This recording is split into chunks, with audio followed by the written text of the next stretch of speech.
Saudi pro ലീഗിൽ സീസണിലെ അവസാന ഹോം മത്സരത്തിൽ അൽ നസറിന് വിജയം. അൽ ഖലീജിനെ നേരിട്ട അൽ നസർ എതിരില്ലാത്ത 2 ഗോളുകൾക്കാണ് വിജയിച്ചത്.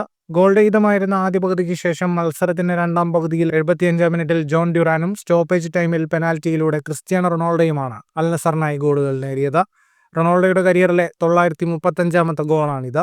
അൽ നസറിനായി 100 ഗോളുകൾ എന്ന നേട്ടത്തിലേക്ക് റൊണാൾഡോയ്ക്ക് ഇനി 2 ഗോളുകൾ കൂടി വേണം. മത്സരത്തിൽ 65-ാം മിനിറ്റിൽ ലഭിച്ച പെനാൽറ്റി റൊണാൾഡോ പുറത്തേക്കടിച്ചു കളഞ്ഞിരുന്നു. സൗദി ലീഗിൽ ഇനി ഒരു മത്സരം മാത്രമാണ് ശേഷിക്കുന്നത്. മത്സരത്തിലെ കണക്കുകളിലേക്ക് വന്നാൽ 66% ബോൾ പൊസിഷൻ അൽ നസറിനായിരുന്നു. 14 ഷോട്ടുകൾ അൽ നസർ ആകെ തൊടുത്തതിൽ 7 ഷോട്ട് ഓൺ ടാർഗറ്റ്. 587 പാസുകൾ 89% കൃത്യതയോടെ അൽ നസർ പൂർത്തിയാക്കി. 13 ഷോട്ടുകളാണ് അൽ ഖലീജ് തൊടുത്തത്, 3 ഷോട്ട് ഓൺ ടാർഗറ്റ്. ഈ വിജയത്തോടെ 33 മത്സരങ്ങളിൽ നിന്ന് 67 പോയിന്റുമായി അൽ നസർ 4-ാം സ്ഥാനത്ത് തുടരുകയാണ്. മെയ് 26-ന് അൽ ഫത്തേഹുമായാണ് അൽ നസറിന്റെ സീസണിലെ അവസാന മത്സരം.